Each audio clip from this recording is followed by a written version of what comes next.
예수님께서 가이사라 빌립보 지역이라는 곳에서 제자들에게 질문해 봅니다. 사람들이 나를 누구라고 하더냐? 사람들이 인자를 누구라 하더냐? 질문을 해요. 그랬더니 제자들이 들은 바대로 세례 요한이라 하는 사람도 있고, 또 들으는 엘리야라고 하는 사람도 있고, 들으는 에레미야라고 말하는 사람도 있더이다. 세례 요한, 엘리야, 에레미야 이 세 분의 이름뿐만 아니라 선지자 중에 한 사람, 여러 선지자들 있는데 그 중에 한 사람이라고 말을 합니다. 그렇게 대답을 해요.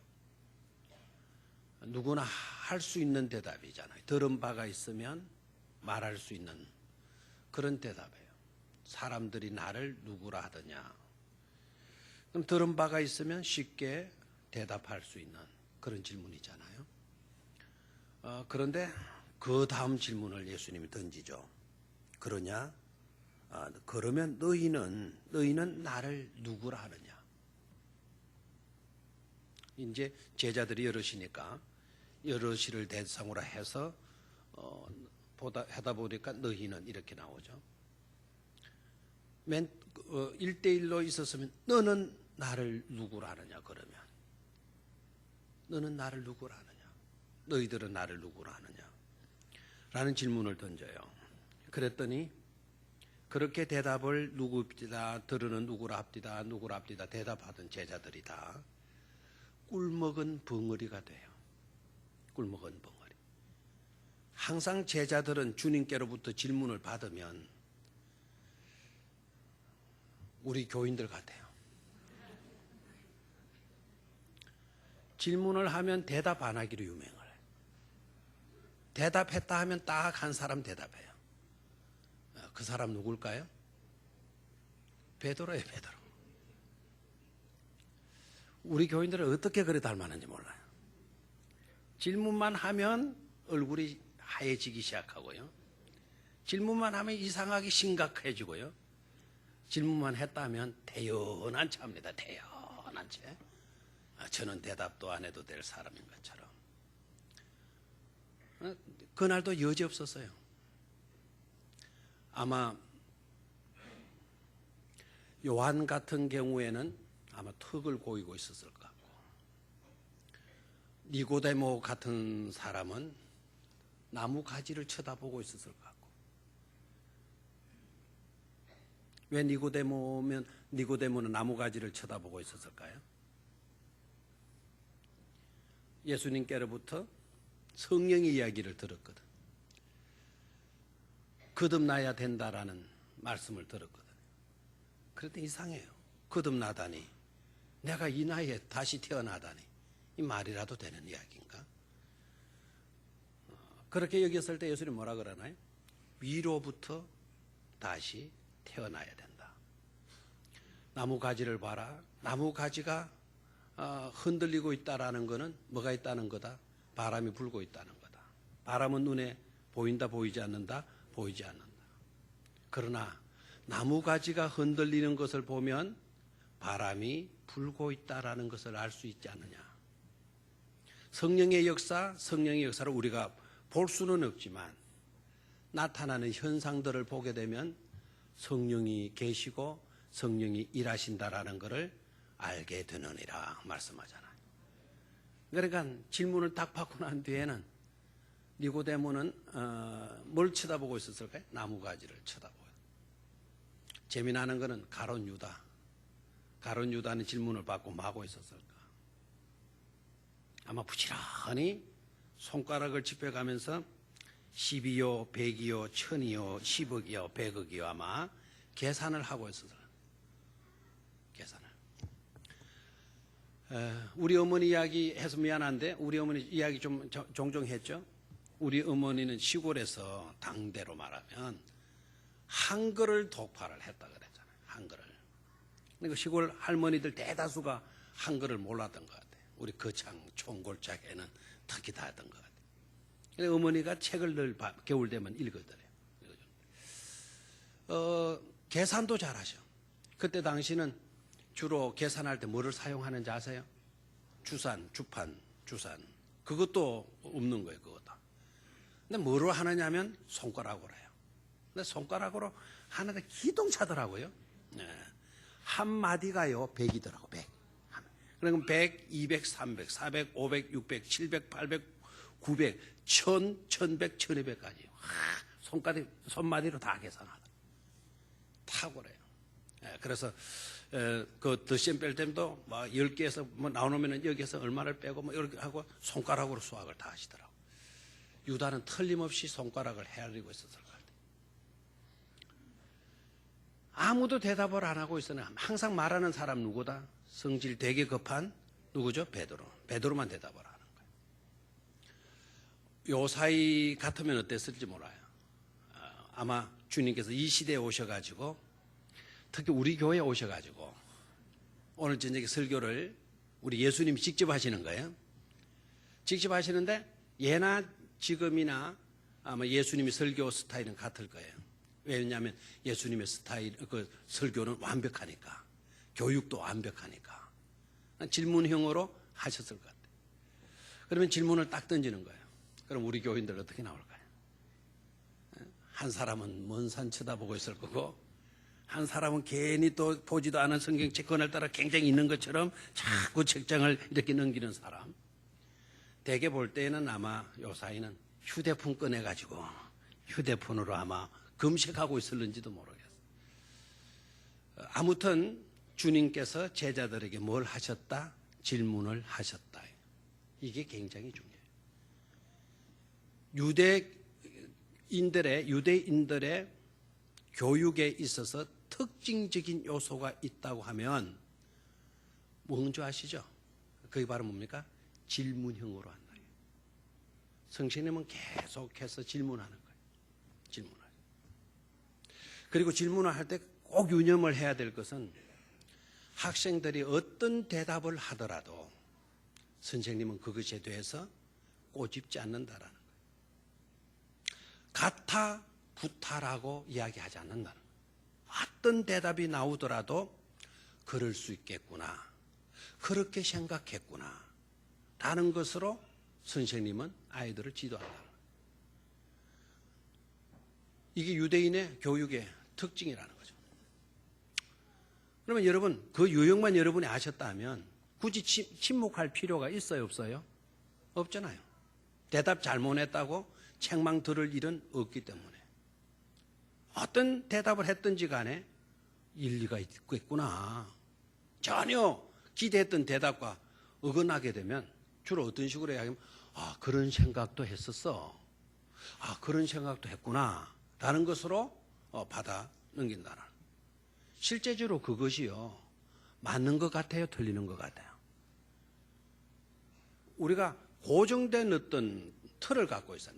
낮에도 틀을 바꿔야 된다 말씀을 드렸잖아요. 자, 이거 써먹었던 이야기인데요. 1 더하기 1은 얼마예요? 빨리 대답을 해요. 1 더하기 1 2잖아요. 한 사람이 엉뚱하게 맹구 같은 친구가 있어가지고 1 더하기 1은 얼마요? 얼마냐 그러니까 1요 이런 식으로 나오거나. 제가 이번에 우리 코칭에서 그렇게 질문해 봤더니 1 더하기 1이 얼마냐라고 물어가지고는 제가 굉장히 당황했어요. 41 그러는 거예요. 41. 1 더하기 1이 무슨 41이야? 여러분, 1 더하기 1이 41 맞습니까? 맞아요? 그건 틀린 대답이에요. 이러면 안 된다니까요. 41이라고 하는 대답을 했다 하더라도 어이구야, 1 더하기 1이 41이나 된다고? 야, 그렇게 생각했구나. 저도 그날 실수할 뻔했어요. 무슨 택도 아닌 질문을 하고 있어요. 1 더하기 1이 얼마냐고 물었지. 그러면 저는 1 아니면 2 정도, 아니면 3 정도, 뭐 이런 식으로 대답을 41일 뜻밖에 나왔어요. 그래서 딱 시침을 떼고 저도 예수님 방법으로 어떻게 그렇게 생각을 했죠? 어떻게 그런 대답이 가능했나요? 라고 물으니까 이분 참 재미나대요. 자, 이게 보이는지 모르겠네요. 1 보여요? 1 더하기 보여요? 더하기 1 얼마예요? 맞네가 나오잖아요. 맞네. 1 더하기 1은 2밖에 안 된다. 이건 고정관념이라니까요. 질문이 중요한 게 그거예요. 1 더하기 1이 얼마지? 딱 여러 대답이 나오는 거예요. 어떤 사람은 하나. 폭에 쓰면 하나잖아요. 물방울 하나에다가 물방울 하나를 더하면 물방울 하나잖아요. 맞죠? 얼마든지 다양한 대답들이 나올 수 있지 않습니까? 맞죠? 그래서 질문이 좋은 거예요. 상상력을 넘치도록 발휘할 수 있게 할 수 있어요. 사고력을 키워줄 수가 있어요. 또 하나의 질문의 중요성이 있죠. 그 질문은 질문하는 순간 사람들의 생각들, 관심들이 그 질문에 집중된다라는 거예요. 잡다한 생각을 하고 있어요. 지금 여러 가지 생각을 하고 있어요. 그런데 선생님 딱 나오더니 질문 딱 했어요. 질문을 딱 하는 순간에 일단은 나도 질문을 당할 수 있겠구나. 그러니까 다른 생각 못해. 나도 질문을 당하면 나도 대답을 잘해야지. 근데 다른 신경들을 썼다고도 다 접는다라는 거죠. 그러나 잡다한 생각들을 하고 있는 상태에서 질문 딱 던지는 순간 그 질문에 모든 관심들을 집중시킬 수 있다. 그래서 뭐가 중요하다? 질문이 중요하다라는 거예요. 근데 대개 이제 우리가 질문을 하게 되면 골탕 먹이는 질문을 많이 하거든요. 그런 질문이 있어요, 없어요? 있죠. 옛날 선생님들이 주로 많이 그랬다 그래요. 선생님들의 그 어떤 권위 이런 것을 세우기 위해서 쉬운 것도 어렵게 질문을 하는 거예요. 목사와 교수의 차이점이 뭔지 아시죠? 목사와 교수의 차이점 몰라요? 사명이 어떻게 보면 교수의 사명이고 목사의 사명이기도 해요. 목사는 어려운 것도 쉽게 해줘야 돼요. 근데 교수는 쉬운 것도 쩍쩍쩍쩍 해나가야 돼요. 철학적으로, 문학적으로 막 이렇게 해나가야 돼요. 그래서 교수는 쉬운 것도 뭐 하게 해야 돼요? 어렵게 해야 그 교수가 실력 있는 교수가 되는 거예요. 목사는 어떻게 해야 돼요? 어려운 것도 쉽게 해줘야 돼요. 목사는 그래서 사랑이 많은 정말 선한 목자 아니겠습니까? 저도 그 중에 별로 표정이 아니고 온 표정이네요. 저도 그 중에 한 사람. 항상 질문을 할 때는 뭐도 준다? 답도 다 줘놓고 질문을 한다. 이게 얼마나 좋아요. 누구나도 대답할 수 있도록 하잖아요. 질문이요. 왜 중요하냐? 질문을 그냥 하면 무조건 묻는다고 질문이라 생각하면 안 돼요. 질문을 어떻게 하느냐에 따라서 반응이 완전히 달라지는 거예요. 질문을 어떻게 하느냐에 따라서. 근간에 여러분 나온 좋은 책들이 많아요. 이 질문에 대한 경청이 중요하죠. 경청이 뭐죠? 귀 기울여 듣는 거. 이 경청 얼마나 중요해요. 카운셀링에서도 경청, 코칭에서도 경청, 멘토에서도 경청, 가르치는 티칭에서도 경청. 잘 들어줘라. 잘 들어주기만 해도 문제는 80% 해결이 됐다. 잘 들어주기만 해도 뭐가 중요하다는 거죠? 경청. 그런데 요 사이는요, 경청 못지않게 또 하나 중요한 것이 있다. 질문이다라고 해요. 뭐다? 질문. 질문을 어떻게 하느냐에 따라서 방향이 달라진다. 에스킹이라고 하는 그 책의 첫 번째 나오는 내용이 뭔지 아세요? 이런 질문, 이런 내용이에요. 여러분, 교회 다니는 사람이 담배 피우면 돼요? 기도하면서 담배 피우면 돼요?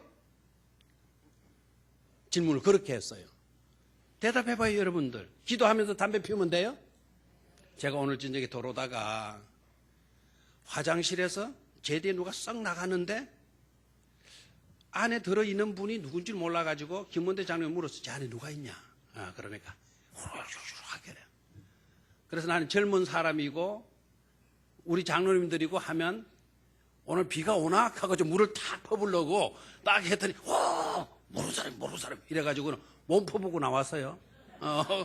그런데 딱 그러니까 내 옆 뒤로 쏙 지나가는데 그 뒤따라 나오는데 이상한 냄새가 나요. 담배 냄새가 나요. 외부에서 장로님이 그래서 모르셨는 모양이다. 외부에서 오신 분이로구나. 화장실을 사용하고 나가는 모양이다. 물 안 퍼붓기 정말 잘했구나. 근데 또 가운데 이 본당 밑에 탁 또 담배 냄새가 싹 지나가요. 그래서 불렀어요. 담배 피우셨어요? 목사님, 그래도 돼요. 제가 담배 피우셨어요. 그 말만 했을 따름인데 그분은 저 뒤따라와서 나중에 이야기하자고 그랬는데 또 막 뒤따라와가지고는 목사님 하나님의 은혜로 저 담배 끝으로 그렇게 하겠습니다. 기도하겠습니다. 막 이렇게 이야기해요. 담배. 여러분 기도하면서 담배 피우면 돼요? 안 되죠. 기도하면서 왜 담배를 피워요? 맞습니까? 담배 피우는 사람이 기도해도 돼요? 똑같은 질문이에요. 기도하면서 기도하는 사람이 담배 피우면 된다? 안 된다 그러죠. 그러면 담배 피우는 사람이 기도할 수 있나요? 담배 피우는 사람이라고 해서 기도 못합니까? 기도할 수 있죠. 똑같은 질문인데 질문을 어떤 식으로 했느냐에 따라서 된다, 안 된다 결정이 되는 거예요. 그런데 질문이 중요해요, 안 중요해요? 중요한 거예요. 여러분. 담배 피우시더라도 뭐해요? 교회 오세요. 그러나 예배 중에 그렇다고 담배를 딱 끄집어내가지고는 꼬라물고 피우지는 마세요. 담배 피우는 사람이 교회에 와서 예배 드릴 수 있나요? 맞나요? 예배 드리는 사람이 담배 피우면 되나요? 왜 그래 된다 안 됐다 이래요. 질문이 그만큼마다 중요하다라는 거예요. 중요하다. 예수님께서 제자들에게 뭐라고 이야기하나요? 사람들이 나더러 누구라 대답하냐? 말하더냐? 누구나 대답할 수 있는 대답으로 누구나 대답할 수 있는 질문으로 질문을 하시고 있는 것을 볼 수가 있죠. 되나요? 사람들이 나더러 누구라 하더냐? 들은 바가 있으면 대답할 수 있어요, 없어요? 질문이 어려웠다, 쉬웠다? 쉬웠죠. 자, 그래서 남의 이야기들은 다 했어요. 그러나 남의 이야기 들어가지고 전해주는 거 그거 뭐가 그렇게 중요합니까? 사람들은 거기에다가 목숨을 거는 사람도 있어요. 길에서 주워 들었던 이야기, 남들 입에서 나왔던 그 이야기 겨우 전달해주는 역할, 전달해주는 우체부 역할 하는 걸 굉장히 사명으로 여기는 사람들이 있어요. 우리는 그러지 말아야 돼요. 너희들은 나를 누구라 하느냐라고 하는 질문에 대한 정확한 대답을 할 수 있는 자가 되어야 된다라는 거예요. 다른 사람 제자들 다 침묵했어요. 그런데 베드로가 딱 대답을 해요. 이때 당시는 베드로가 베드로입니까? 이때 당시는 베드로가 베드로였나요? 아니죠. 이때까지 뭐라고 되어 있나요? 시몬으로 되어 있잖아요. 시몬. 베드로는 바로 베드로가 주는 그리스도시요 하나님의 아들이십니다. 저는 그렇게 믿습니다라는 대답을 딱 했어요. 대답을. 너희는 나를 누구라 하느냐? 너는 나를 누구라 하느냐는 질문에 베드로는 뭐라고 이야기했어요? 주는 그리스도시요 하나님의 아들이십니다라고. 주님이 감동을 먹은 거예요. 정확한 대답을 베드로가 해 주었어요. 그렇지. 그 대답을 듣고 주님이 감동하신 나머지 요나 시모나. 베드로의 아버지 이름 아시는 분? 베드로의 아버지 이름 뭡니까? 저를 어떻게 봅니까?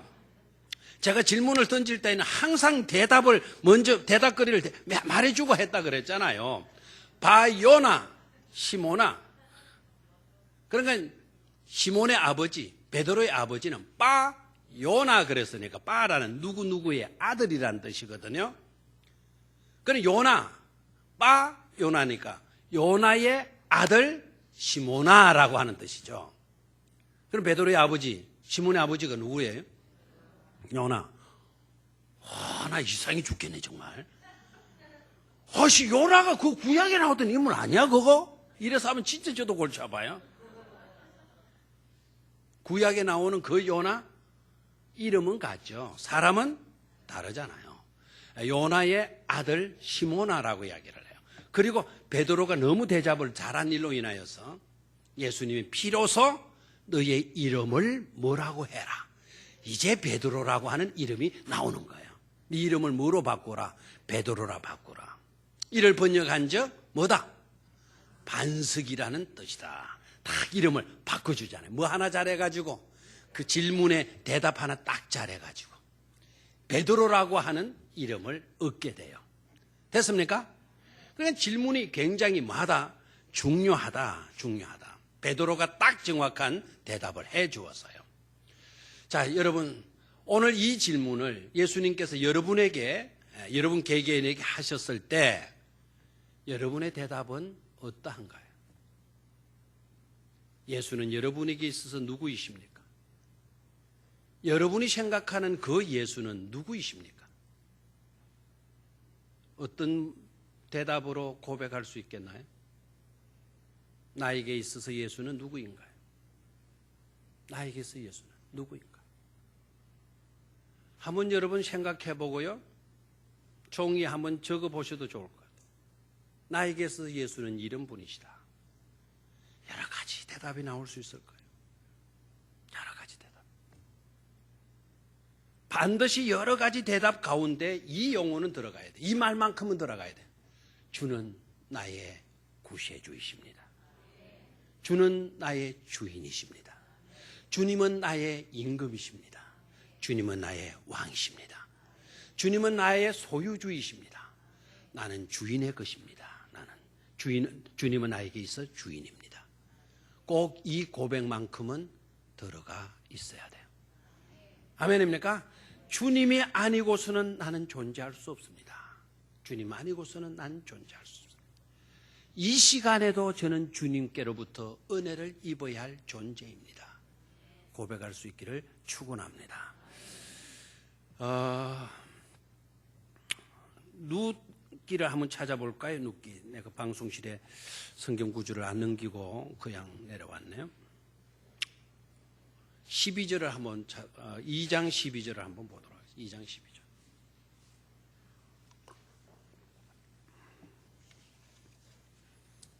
2장 12절.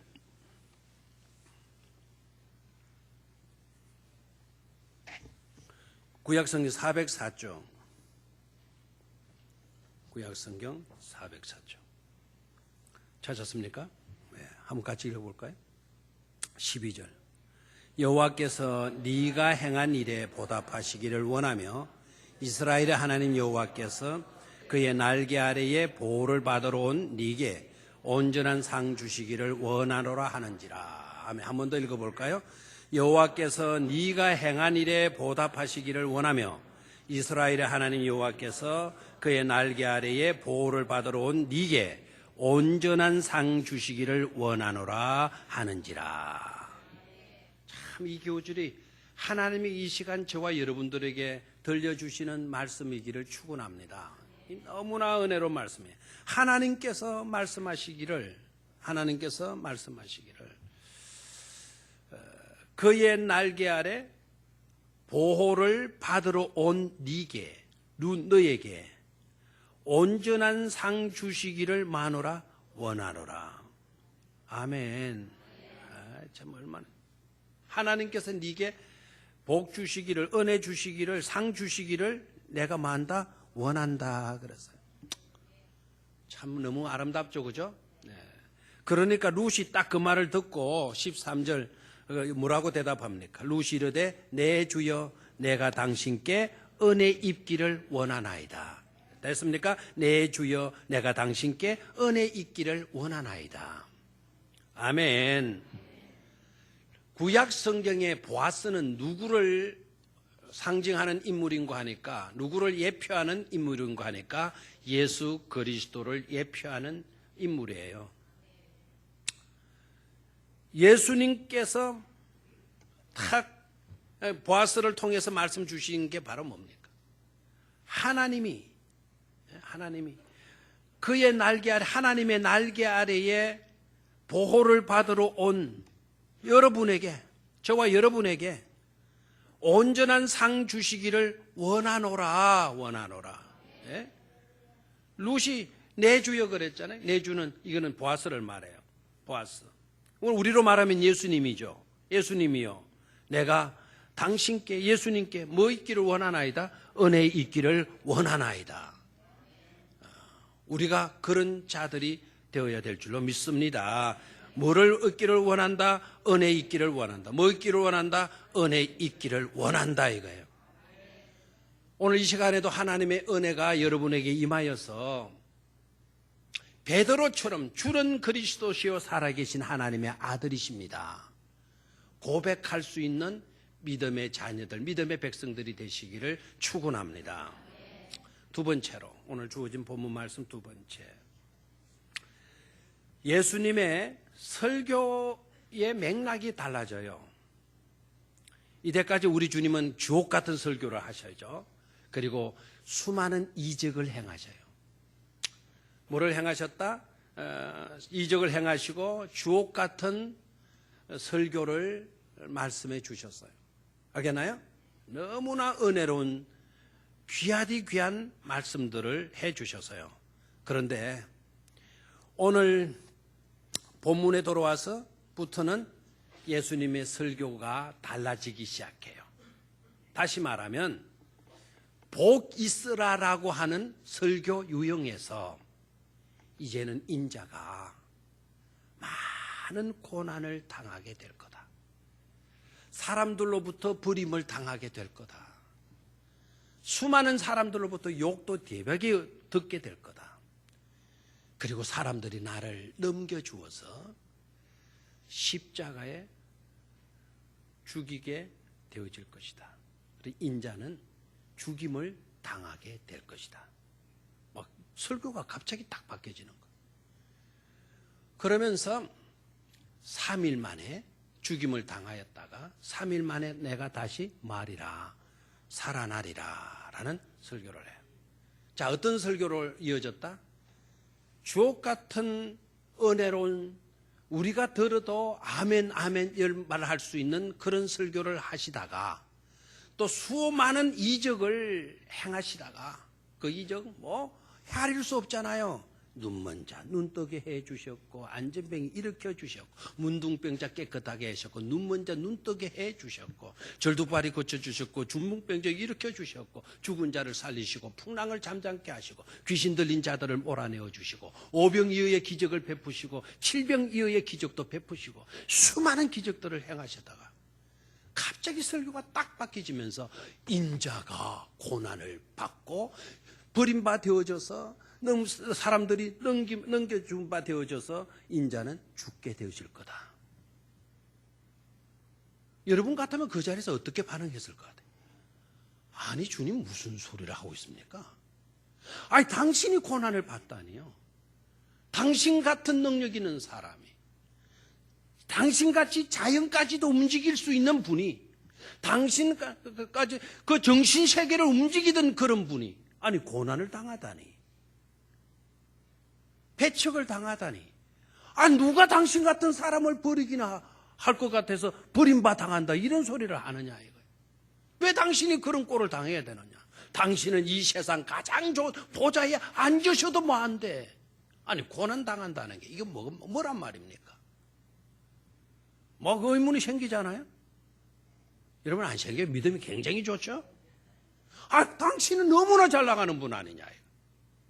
누가 죽은 자를 살려요? 누가 문둥이를 낫게 해요? 누가 풍랑을 꾸짖어서 잠잠게 해요? 누가 그렇게 해요? 근데 주님은 그렇게 하신 분이에요. 아니 그런 분이 왜 고난을 당해야 돼요? 그런 분을 누가 버려요? 그런 분을 누가 또 죽여요? 말도 안 되는 소리.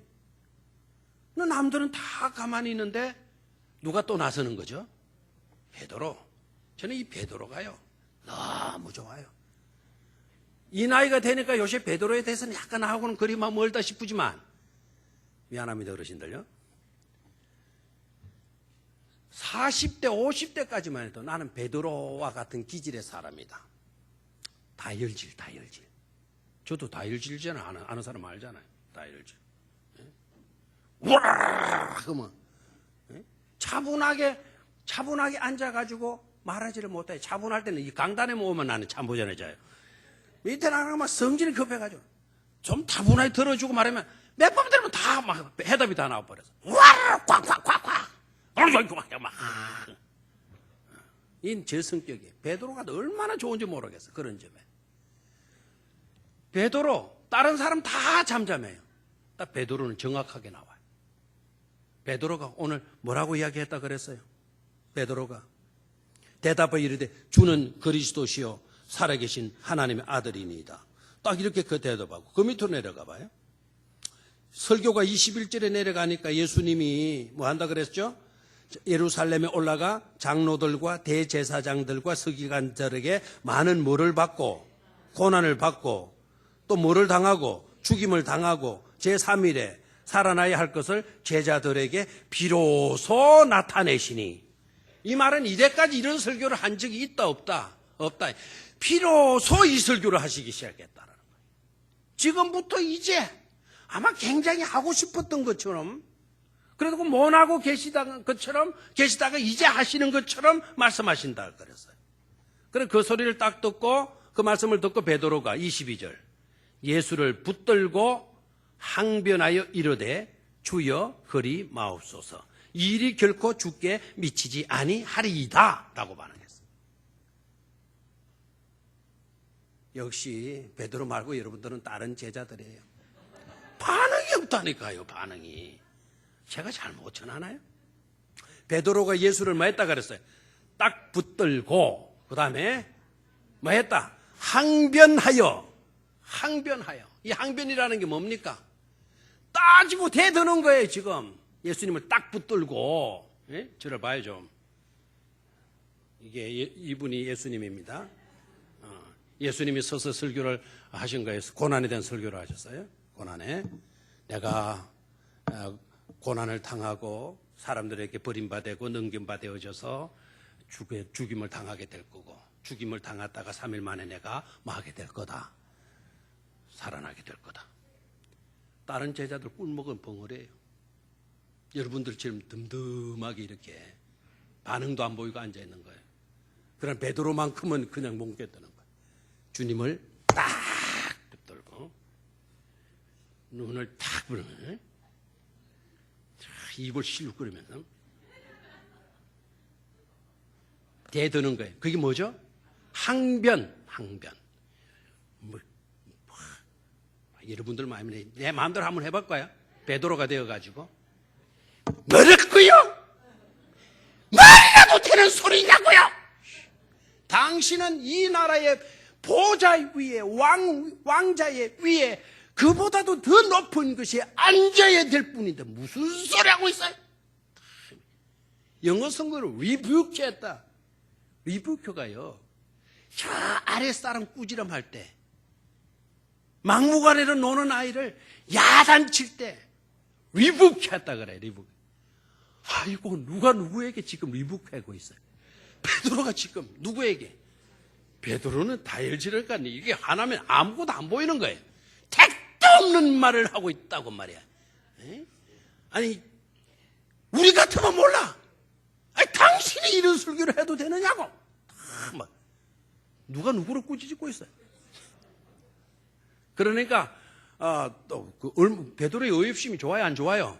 이 일은 당신에게 절대로 말해서는 안 된다. 미치서는 안 된다. 이 일은 당신에게 절대로 발생될 수 없다. Shall never happen 그랬어요. To you. 당신에게 happen, 일어날 수 없는 그런 일이다. 그것도 shall이라고 하는 말을 써요. 조동사 shall. 이거는 말하는 사람의 강한 의지가 들어가 있는 조동사예요. 절대로 그런 일은 있을 수 없는 일이다. 일어날 수 없는 일이라고. 일어날 수 없는 일을 당신은 지금 말하고 있다고. 이렇게 딱 나와요. 그러니까 예수님께서 뭐라고 말씀을 하셔요? 뭐라고 말씀하시죠? 이 사탄아, 내게서 뭘 하라 그래요? 사탄아, 내게서 뭘 하라? 물러가라라고 이야기를 해요. 시간이 너무 아깝네. 이제 중요한 거네. 사탄아, 누구 뒤로? 참 역시 예수님은 예수님이시더라. 베드로를 꾸짖어요. 사탄아, 물러가라가 아니야. Set behind me, Satan. Behind me. 내 어디로? 내 뒤로 물러가라. Get behind me, Satan. 야, 여기서 주님 고맙습니다. 정말 역시 당신은 우리의 메시아이십니다. 베드로 뒤에 사탄을 두었다면 사탄이 베드로 뒤에서 항상 베드로를 조종할 거예요. 그 시간에도 사탄이 베드로를 조종하고 있는 거예요. 사탄이 베드로 뒤에서 베드로를 조종하는 그 사탄을 물러가라라고 이야기하고, 물러가되 그 자리에서 뒤로 물러가면 안 돼. 내 뒤로 뭐해라? 물러가라. 아멘입니까? 내 뒤로 물러가라. 주님 뒤로 물러가야 돼요. 그 사탄이 우리 등 뒤에 있어서는 안 돼요. 주님 뒤로 가야. 주님은 주님에게는 꼼짝달싹 못 하잖아요. 주님 뒤로 물러가라고 이야기를 하셨어요. 오늘 이 시간에도 여러분 뒤에 지금까지 여러분들을 조종하고 있는 그 사탄이 주님 뒤로 썩 꺼져가기를 주의 이름으로 축원합니다. 주님 뒤로 사탄은 꺼져야 돼요. 주님 뒤로 가기 망정. 내 뒤에 있던 사탄은 주님 뒤로 물러가야 되고, 내 뒤에는 우리 주님이 계셔서 주님이 우리를 조정해 가셔야 될 줄로 믿습니다. 나의 등 뒤에서 나를 도우시는 주. 아멘. 우리의 등 뒤에는 누가 계셔야 돼요? 예수 그리스도가 계셔야 되는 거예요. 아멘입니까? 사탄아, 내 뒤로 물러가라. 눈에 눈물이 핑 도는 이야기 하네요. 금방 베드로는요, 성령으로 말미암았지 않으면 너는 그런 고백할 수 없느니라. 성령이 너와 함께 하셨다. 이런 칭찬을 들었다가 그만 갑자기 또 뭐가 돼버렸어요? 사탄이 되어져 버려요. 사탄이 하는 일 뭘까요? 왜 예수님은 사랑의 주님이시고 용서의 주님이신데 왜 예수님은 그 베드로를 향하여서 사탄아라고 이렇게 야단치고 꾸짖으셨을까요? 사탄이 하는 일이 뭔가라고 하는 것을 깨달을 수 있겠습니까? 사탄이 하는 일은 뭐죠? 하나님께서 하시고자 하시는 일을 가로막는 역할을 누가 해요? 사탄이 하는 거예요. 고난의 길을 가시는 것은 하나님이 뜻하신 바예요.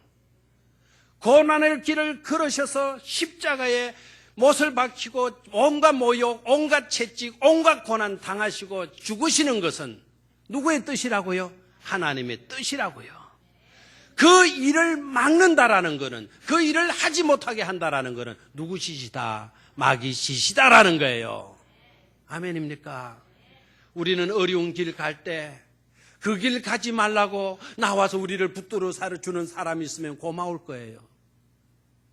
어려운 길을 갈 때 잘 가 이러면 섭섭할 거예요. 힘들고 어려운 길 갈 때 나도 같이 동행해 주고 싶어요. 우리 함께 가도록 해요. 우리 함께 그 일들을 하도록 해요. 그러면 힘이 날 거예요. 어려운 일을 있을 때, 굳은 일을 있을 때 당신이라 하세요. 그러면 우린 섭섭할 거예요. 예수님께서 뭐라 그래요? 그런 일은 당신에게 절대로 있어서는 일어나서는 안 될 일입니다. 베드로가 이야기했을 때. 베드로야, 역시 너는 내 마음을 아는구나. 내 길이 어떤 길인가를 너는 아는구나. 그래서 나에게 가장 합당한 위로를 했구나. 이렇게 말해주지 않고 뭐라 그랬나요? 사탄아, 물러가라. 누가 하는 일을 가로막는 일이다. 하나님께서 하시는 일을 가로막는 일이다. 야단을 치신 거예요. 아멘입니까? 그래서 저와 여러분들은 성령의 감동을 입었더라도 절대로 방심하지 마세요. 성령이 지속적으로 우리를 지배할 수 있도록 우리를 성령께 내어 맡기는 일 잘하셔야 될 줄로 믿습니다. 따라하십시오. 은혜가 없는 곳엔 씀뿌리가 나고 은혜가 있는 곳엔 용서가 나온다. 아멘. 은혜가 없으면 뭐가 나와요? 씀뿌리가 나고 은혜가 머무는 곳에는 용서가 솟구쳐 나오는 거예요. 아멘입니까? 그래서 우리 마음은 항상 뭐가 주장하도록 해라? 은혜가 주장하도록 해야 돼요. 한때 성령 감동 입었다고 한때 성령의 지혜로운 대답을 했다고 방심하지 마세요. 1초도 안 되는 순간에 우리는 사탄의 장난에 놀아나는 그런 비천한 존재가 될 수 있다는 것을 깨닫기를 축원합니다. 자, 그러면 마지막 세 번째, 고난 설교, 고난의 문제. 이 문제를 어떻게 할 것인가, 어떻게 해석할 것인가라는 거죠. 왜 주님은 이 길을 걸어야 된다라고 여기셨나요? 그 길은 무슨 길이죠? 고난의 길이죠. 버림받는 길이죠. 그렇죠? 죽임을 당하는 길이죠. 모욕을 당하는 일이죠. 그렇죠? 말할 수 없는 크나큰 고난이에요. 왜 우리 주님께서 그런 고통을 겪으셔야 했을까요? 이유가 뭘까요? 그 고난 없이는 우리의 구원이 불가능했던가요? 주님은 그렇게 하지 않아도 하나님은 얼마든지 저와 여러분들을 구원해 내실 수 있는 분이셔요. 그런데 하나님은 그런 방법 취할 수가 없어요. 왜요? 공의로움 때문에 그래요. 하나님은 뭐 때문에? 공의로움. 죄는 대가를 치르도록 하나님께서 그렇게 예정하셨고 말씀하셨어요. 죄의 싹은 사망이다. 그 죄의 문제를 해결하려고 하면 피 흘림이 있어야 한다. 물론 성경에는 이렇게 말하지 않았죠. 피 흘림이 없이는 사함이 없노니라 라고 이야기했어요. 그러면 반드시 죄 문제에 대한 용서를 받으려고 하면 뭐가 있어야 된다? 피 흘림이 있어야 된다라는 거죠. 그러면 아무나 피 흘리면 돼요? 안 되죠. 왜요? 아무나 피가 안 되는 이유가 뭡니까? 그 사람도 죄가 있어요. 죄의 피 가지고는 그 죄의 대가만 치룰 수 있는 거예요. 남의 죄 감당할 수가 없어요. 죄 없으신 분이 피를 흘려 주셔야만이 우리의 모든 죄는 용서될 수가 있는 것입니다. 이 세상에는 죄 없는 사람이 있어요, 없어요? 없어요. 그래서 하나님이 택하신 방법, 하나님의 그 공의를 이루시기 위해서 죄 없는 사람이 없기 때문에 죄 없는 하나님의 독생자 예수 그리스도를 육신 입혀셔가지고 이 땅에 보내주신 것 아닙니까? 그분이 오셔서 고난을 당하셨어요. 왜 고난 당하셨느냐? 우리의 고난을 겪으셔야만이 우리를 대신할 수가 있기 때문에요. 우리와 똑같은 사람이 되셔야 돼요. 우리를 지으셨던 그분이, 우리의 코에 입김을 벌어 누워 주셨던 그분이, 그분의 손가락으로 흙을 빚으셔서 우리를 만들으셨던 그분이 친히 육신을 입으시고 이 땅에 똑같은 인간이 되어서 이 땅에 오셨단 말이에요. 왜 오셨어요? 이유. 하나님은 겉으로 우리를 마셨다. 사랑하시기 때문에. 사람을 자기 손으로 만드셨잖아요. 그런 모습으로 자기가 친히 이 땅에 육신을 입으시고 오셨어요. 겉으로 우리를 마셨다는 거예요. 사랑하셨다. 우리의 고통을 내몰라라 할까봐 주님이 내 고통하셔요? 이런 말 나올까봐 내가 네 고통 알지. 나도 겪었어. 나도 겪었어. 오셔서 친히 우리보다도 더 심한 고초를, 채찍을, 엄청난 힘든 고난을, 우리는 적어도 십자가에 달려 죽지는 않았잖아요. 십자가에 달려 저주의 죽음까지 죽어 주신 것입니다. 이유가 뭐냐고 묻는다면 내가 네 고통을 알아야 내가 할 말이 있거든. 아멘입니까? 네. 이사야 53장으로 넘어가도록 하겠습니다. 이사야 53장.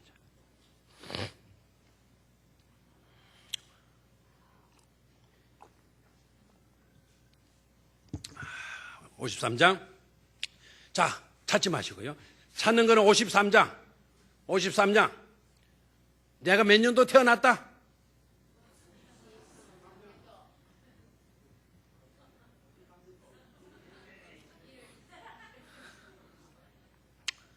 제가 참 의미 있는 해에 태어났어요. 뭐 원래 사람들이 회갑이라 그러대요. 계산해봐요. 61 빼기 61 빼기 2013 빼기 60을 해봐요. 맞죠? 뭐 어떻게 계산하는지 모르겠어요. 하여튼 53. 제가 뭐 그걸 이야기하려고 하는 게 아닙니다. 성생은 아이들이 잘 기억할 수 있도록 방법을 가르쳐 줘야 돼요. 이사야 몇 장? 그 몇 장이라 하더라 그거. 그래. 그렇지. 회갑이라 하더라. 그래 53. 그러면 나오잖아요. 53장 꼭 읽으시고. 자, 53장을 보는데요. 자, 3절부터 한번 보도록 해요. 3절. 자, 시작. 그는 멸시를 받아 사람들에게 버림받았으며 강고를 많이 겪었으며 질고를 아는 자라. 스톱. 거기에 스톱. 뭐를 받았다는 거예요? 멸시. 뭐를 받았다는 거예요? 버림. 뭐를 겪었다? 간고. 고생 엄청나게 했다. 우리의 질고를 아는 자라 그래. 아는 자. 겪어봐서 아는 거예요. 당해봐서 아는다 이 말이에요. 당해봐서 안다. 됐나요? 아는 바라. 그 다음 시작. 마치 사람들이 그에게 얼굴을 가리는 것 같이 멸시를 당하였고 우리도 그를 귀히 여기지 아니하였다. 4절로 넘어갑니다. 4절 다 읽어야 되는데 그는 실로 우리의 질고를 지고 우리의 슬픔을 당하였거늘. 됐어요. 정말. 그는 실제적으로 actually 우리의 질고를 맸다. 지고. 누구의 질고를 졌다 그랬어? 우리는 적게 말하면 누구? 나의 질고를 지고 누가 당하는 슬픔을 내가 당해야 할 슬픔을 당하였거늘.